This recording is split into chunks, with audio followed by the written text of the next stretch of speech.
Right, 21 years and 7 months to the nearest year. 7 is over halfway, isn't it? It's 6 is going to be 22. Then one significant figure would be the 21. Would be the tens column here, so it's 20, because the next one would be a 1, so it would be 20 years. This would be 22 years. 2D, well, 21 and 7 over 12. 7 twelves is 7 months. So it's 21 plus 7 divided by 12. And that's decimal.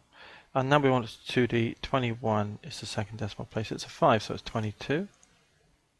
And then 3 significant figures. 1, 2, 3, that's a 5. But the next one's an 8, so this goes to 6. 21.6.